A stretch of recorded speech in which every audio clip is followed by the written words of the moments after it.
दिल्ली में मतदान की तारीख जैसे जैसे करीब आ रही है, सियासी पारा हाई होता जा रहा है। सभी पार्टियां अपनी अपनी जीत का दावा पेश कर रही है। इस बार चुनाव में पोस्टर वॉर और जुबानी जंग के साथ साथ वादों की झड़ी लगी हुई है। सभी पार्टियों ने वोटर्स को लुभाने के लिए वादों का पिटारा खोल दिया। इस कड़ी में आज बीजेपी ने अपने संकल्प पत्र का पार्ट 2 जारी कर दिया। बीजेपी के वादों की कड़ी में दिल्ली की हर एक समस्या के समाधान का वादा किया गया है। साथ ही ये भी वादा किया गया कि दिल्ली में सरकार बनने पर केजी से लेकर पीजी तक मुफ्त शिक्षा दी जाएगी। प्रतियोगी परीक्षाओं की तैयारी कर रहे छात्रों को 15,000 रुपए देंगे। वहीं एससी छात्रों को हर महीने 1,000 रुपए की आर्थिक मदद का वादा किया गया, जबकि ऑटो टैक्सी वालों के लिए वेलफेयर बोर्ड बनाने के साथ साथ 10 लाख रुपए की बीमा योजना का वादा भी शामिल है। इससे पहले आम आदमी पार्टी और कांग्रेस भी कई वादों का ऐलान कर चुकी है। जहां सभी पार्टियां दिल्ली की जनता को फ्री बिजली देने का भरोसा दिला रही है, तो वहीं स्वास्थ्य सेवाओं के मामले में सभी के अपने अपने वादे हैं। अब ऐसे में देखने वाली बात यह है कि दिल्ली की जनता फ्रीबीज की इस सियासत में जीत का सेहरा किसके सिर बांधती है। दिल्ली में आम आदमी पार्टी की आपदा वाली सरकार ने घोर लापरवाही की। 15 मिनट की बारिश में सीवरेज भर जाते हैं। ये जो झीलों की नगरी बनाना चाहते तो झीलें यहां पे उत्पन्न हो जाती हैं और हमारे सिविल सर्विस के जाने वाले जो हमारे ऐसे अभ्यर्थी थे उनकी डूबकर मौत हो जाती है। ये दिया है आपदा की दिल्ली की सरकार ने। लेकिन अब हम दिल्ली के युवाओं के लिए राज्य की विभिन्न प्रतियोगी परीक्षाओं की तैयारी में उनको सक्षम बनाने के लिए एक मुश्त 15,000 रुपए की वित्तीय सहायता प्रदान करेंगे, ताकि वो प्रतियोगी परीक्षाओं के लिए अच्छी तैयारी कर सकें, उनके मां बाप पर कोई बोझ ना बने, हमारे दिल्ली के युवा शानदार रिजल्ट दे सकें और परीक्षा केंद्र की यात्रा की लागत भी और आवेदन शुल्क की 2 अटेम्प्ट तक प्रतिपूर्ति हमारी भारतीय जनता पार्टी की सरकार करेगी। अब हमारी कल्पना यह है कि दिल्ली में सरकारी शिक्षण संस्थानों में जो जरूरतमंद छात्र हैं उनको पीजी से लेकर केजी से लेकर पीजी तक की मुफ्त शिक्षा देंगे। केजी से पीजी तक मुफ्त शिक्षा मिलेगी दिल्ली के जरूरतमंद छात्रों को सरकारी शैक्षिक संस्थानों में। सरकारी शिक्षण संस्थाओं में दिल्ली के जरूरतमंद छात्रों को मुफ्त शिक्षा दी जाएगी। स्कूलों में तो सबको मुफ्त शिक्षा मिल रही है, जरूरतमंदों को थोड़ी मिल रही है, सबको ही मिल रही है। तो इसका मतलब ये सबको अब मुफ्त शिक्षा बंद करके जरूरतमंदों को देंगे। इसका मतलब लोग इनके नेताओं के घर के चक्कर काटेंगे कि मेरा भी मुफ्त करा दो जी, मेरा भी मुफ्त करा दो जी। आज दिल्ली के 18 लाख बच्चे दिल्ली के सरकारी स्कूलों में पढ़ रहे हैं, सबकी शिक्षा मुफ्त है। अगर मोहल्ला क्लिनिक और अस्पतालों में फ्री इलाज बंद कर दिया गया, कम से कम 5-7 हजार रुपए तो महीने का आपका ये खर्चा, 15,000 रुपए तो ये खुद मान रहे हैं कि हम बंद कर देंगे, आपके 15,000 रुपए का एक्स्ट्रा खर्चा आएगा। तो चाहे आम आदमी पार्टी हो, बीजेपी हो या फिर कांग्रेस हो, सबके घोषणा पत्र में फ्रीबीज का जिक्र किया गया है, क्योंकि दिल्ली का जो चुनावी दंगल है वो इस समय सज चुका है। अब ऐसे में यह जीत किसकी होगी ये देखना बड़ा दिलचस्प होगा। ये पार्ट 2 है घोषणा पत्र का जो बीजेपी की तरफ से अनुराग ठाकुर ने जारी किया है। एक और पार्ट है बीजेपी के संकल्प पत्र का जो अभी आना बाकी है। उसमें क्या कुछ बड़े ऐलान है आपको सामने हम दिखा भी रहे हैं। बीजेपी की तरफ से जो जीत का दावा है वो भी पेश किया जा रहा है। इसके साथ ही आम आदमी पार्टी पहले से ही फ्रीबीज लेकर के लोगों के सामने आ चुकी है। अब ऐसे में कांग्रेस जो है वो भी अलग अलग योजनाएं अपने जो वोटर्स हैं उनके सामने रख रही है।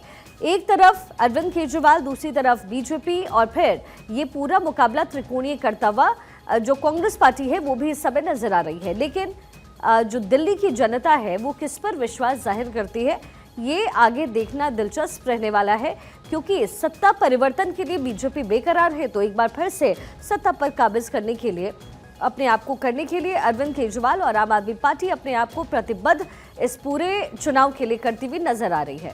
अनुराग ठाकुर द्वारा आज ये पार्ट 2 जारी किया गया है जो घोषणा पत्र है बीजेपी का संकल्प पत्र पार्ट 2, जिसमें प्रतियोगी परीक्षाओं की तैयारी के लिए 15,000 रुपए देने का ऐलान है। एससी छात्रों को हर महीने 1,000 रुपए की मदद दी जाएगी। अगर बीजेपी सत्ता में आती है तो केजी से पीजी तक मुफ्त शिक्षा का ऐलान बीजेपी की तरफ से किया गया है। तो ये कुछ इंपॉर्टेंट पॉइंट्स हैं जिसका जिक्र घोषणा पत्र में है, संकल्प पत्र में है, और ये पार्ट 2 है। एक और पार्ट अभी आना बाकी है। हमारे पॉलिटिकल एडिटर अदिति नागर पूरे विश्लेषण के लिए हमारे साथ इस समय मौजूद है। अदिति, फ्रीबीज की जो बौछार है वो तमाम पॉलिटिकल पार्टीज इस समय कर रही है। अब ऐसा लग रहा है कि दिल्ली का मुकाबला इन फ्रीबीज की वजह से और डिफिकल्ट हो गया है। बिल्कुल, देखिए, क्योंकि हर तरह से वही आवाज़ें हैं। और मैं आपको बता दूं कि मैं आज अलग अलग जब दिल्ली के इलाकों में गई तो पहले हम ये बात कर लेते हैं, फ्रीबीज को लेकर सभी अरविंद केजरीवाल की राह पर निकल चुके हैं। भारतीय जनता पार्टी ने ये कह दिया कि जो जो योजनाएं थी आम आदमी पार्टी की वो तो हम जारी रखेंगे ही, लेकिन इसके अलावा अभी मैंने सुना कि आप लंबी फहरिस्त जो फ्रीबीज या फिर जो संकल्प पत्र का पार्ट 2 भी बता रही हैं। अब इसमें शिक्षा की बात हो गई, बिजली की बात हो गई, बीमा की बात हो गई हेल्थ को लेकर, इसके अलावा पानी की बात हो गई है। तमाम तरीके की चीज़ों की बात हो चुकी है कि आम अगर आए तो आपके साथ ये करेंगे। ये अरविंद केजरीवाल कर चुके हैं। और शिक्का, देखिए, सबसे इंटरेस्टिंग बात यह है कि अगर भारतीय जनता पार्टी को ले, भारतीय जनता पार्टी कहती है हमारा तरीका विकास का है, हम विकास की योजनाओं को लाते हैं। लेकिन इस बार भारतीय जनता पार्टी भी अपनी राजनीति अरविंद केजरीवाल के पिच पर उतरकर कर रहे हैं, क्योंकि शायद उनको ये समझ आया कि जनता के बीच में जाना है, उस एंटी इनकम्बेंसी को भुनाना है। और इसको लेकर देखिए भारतीय जनता पार्टी भी उस पिच पर है।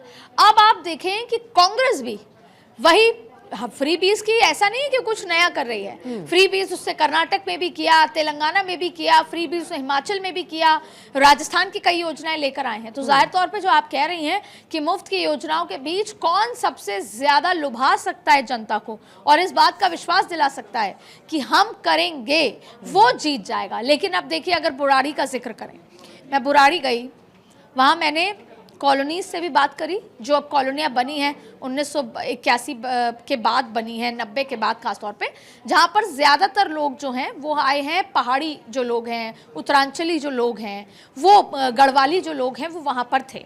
इसके अलावा जो पुराने किसान लोग भी थे, जो कि बुराड़ी का जो कॉलोनियों के अलावा जो जगह है वो लोग थे। तो वहाँ सीधा सीधा ये नज़र आया कि जो कॉलोनीज थी वो कहीं ना कहीं आम आदमी पार्टी की तरफ उनका झुकाव था, क्योंकि ज़ाहिर तौर पे वहाँ बिजली का बिल, पानी, ये तमाम चीज़ें थी। और वहाँ पर एक और बात नज़र आई, क्योंकि एक तरफ तो है फ्रीबीज, जनता को ये समझ में आ गया है सभी देना चाहते हैं, दूसरी तरफ बात है प्रत्याशी की होती है कि प्रत्याशी किसको सूट क्या कर रहा है, और तीसरी बड़ी बात है जो एंटी इनकम्बेंसी है। तो अगर हम बुराड़ी का, खिड़की का, इन तमाम जगहों का जिक्र करें तो सबसे बड़ी बात है कि एंटी इनकम्बेंसी फ्लोट कर रही है। कई ऐसा सेक्शन है जो ये कह रहा है कि पानी पीने लायक तो छोड़िए, पानी वहाँ पर नहाने लायक भी नहीं है। कईयों का ये मानना है कि बस सर्विसेज बहुत अच्छी है महिलाओं के लिए और आने वाले समय में छात्रों के लिए। पहले बच्चों को छोड़ने जाना पड़ता था, खर्चा होता था, बस अब छात्रों के लिए भी, छात्र छात्राओं के लिए भी फ्री होगा। वहीं अगर पर्टिकुलरली बुराड़ी की बात करें तो वहाँ जेडीयू लड़ रहा है चुनाव, एनडीए अलायंस। तो वहाँ पर कई भारतीय जनता पार्टी के जो कार्यकर्ता हैं उनको इस बात की नाराजगी है कि जेडीयू को नहीं, हमारे खुद के बीजेपी के सिंबल के प्रत्याशी को चुनाव में लड़ाना चाहिए। इसलिए उन्होंने एक लंबी फहरिस्त बीजेपी की तारीफ करते हुए बाद में कहा कि हम देंगे कांग्रेस को, क्योंकि बीजेपी वहां पर जेडीयू को लड़ा रही है। तो जाहिर तौर पे सबसे रोचक बात यह है कि हर 70 सीट, जो जितनी भी 70 विधानसभाएं, हर विधानसभा में एक अलग समीकरण है। दिल्ली जैसे छोटे राज्य जहां पे केवल 70 विधानसभाएं हैं, वहां पर भी सबसे बड़ी बात है कि हर एक सीट पर अपना एक अलग समीकरण बन रहा है।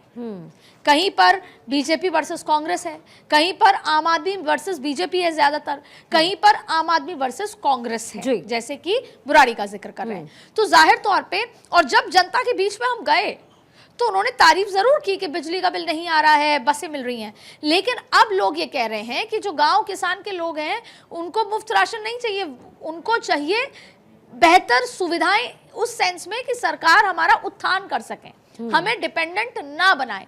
और ये बहुत खुशी की बात है कि गांव तक भी ये थॉट प्रोसेस चला गया है कि मुफ्त क्या है, आप हमें कुछ ऐसा, सड़कों का जिक्र आया, मैं जितनी भी विधानसभाएं गई वहां पर सड़कों से बहुत परेशान है लोग। उसमें कई बार वो केंद्र सरकार पर भी सवाल उठाते हैं। कई बार वो ये भी कहते हैं कि केंद्र अगर दिल्ली के मोदी दिल्ली के हैं तो मोदी अगर देश के हैं तो दिल्ली देश में आता है, तो सड़कें क्यों नहीं बनी। लॉ एंड ऑर्डर एक बड़ा इशू बताया गया। तो जहां हम फ्री बीज की राजनीति देख रहे हैं, वहां एक और बात है कि जो जनता है वो बहुत स्मार्ट है। वो ये बात कर रही है कि दिल्ली में, और शीला दीक्षित का जिक्र आया, शीला दीक्षित के टाइम पे साफ पानी का भी जिक्र आया, लेकिन फ्री बसेस का नहीं आता था और तमाम तरीके की बातों का नहीं होता था। ठीक वैसे ही लोग नरेंद्र मोदी, योगी आदित्यनाथ का एक बहुत बड़ा क्रेज जमीन पर नजर आ रहा है। योगी आदित्यनाथ, और एक बात मुझे कही गई एक गांव के किसान ने कि जब हम उत्तर प्रदेश परिवार को लेकर जाते थे तो हमें डर लगता था कि किस समय जाएं और शाम होने से पहले पहले पहुंच जाएं, लेकिन अब हमें ऐसा कोई डर नहीं है। बस अगर लेट भी होती है, हम गांव से निकलने में भी लेट हो जाते हैं उत्तर प्रदेश पहुंचने, तो अब हमें डर नहीं लगता। तो हमें कोई ऐसा शासक चाहिए। तो अब आप ये समझ ही नहीं सकते कि हवा किस तरफ जा रही है, वोटर का मूड क्या है। और अगले 10 दिनों का जो बात है, उस अगले 10 दिनों में वोटर फ्रीबीज को कैच करता है, वोटर पानी और बिजली, जो साफ पानी नहीं मिल रहा, अनऑथोराइज्ड कॉलोनी एक बहुत बड़ा मुद्दा है।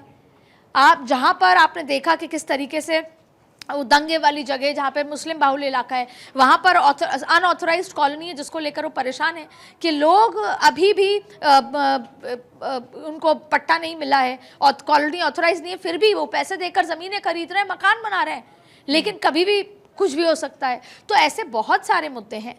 तो भले ही पूरी की पूरी वादे किए जा रहे हों, फ्री बीज की बात की जा रही हो, जनता के पास लंबी फहरिस्त है मुद्दों की। अब वो जो सूटेबल होगा उसको देंगी, लेकिन इस आम आदमी पार्टी ने जो 2 बार इतनी जबरदस्त जीत हासिल की, उसके लिए भी ये आसान नहीं है। ना ही भारतीय जनता पार्टी जो माइक्रो मैनेजमेंट कर रही है, झुग्गी झोपड़ियों का और तमाम तरीके के जाति समीकरण, उसके लिए भी ये चुनौती आसान नहीं है। और कांग्रेस जो सेंधमारी करना चाहती है उसमें कितना कामयाब होती है, उसके लिए उसको घरों से निकलना होगा। क्योंकि मैं बहुत सारी जगह गई, वहां ये कहा कि कांग्रेस के लोग बात नहीं करते, एक फिल्म दिखा के चले जाते हैं, फिल्म दिखा के चले जाते हैं, लेकिन आम आदमी पार्टी और बीजेपी के कार्यकर्ता आके बात करके समझाते हैं। तो ऐसे तमाम तरीके की चीजें मैं आपको दिल्ली की जमीन और मुझे लगता है कि इस बार जो जनता है बड़ा सोच समझ के फैसला करेगी, क्योंकि फ्रीबीज तो हर एक पॉलिटिकल पार्टी समय बांट रही है। दीदी बहुत बहुत शुक्रिया इस पूरे विश्लेषण के लिए।